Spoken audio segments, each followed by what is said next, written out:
ప్రతిగాధలో రాక్షసుడే హింసలు పెడతాడు, అణచగనే పుడతాడు రాజే ఒకడు.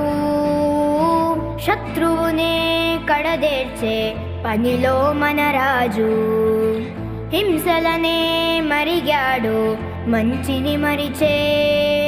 నీచుడి అంతు చూశాడు,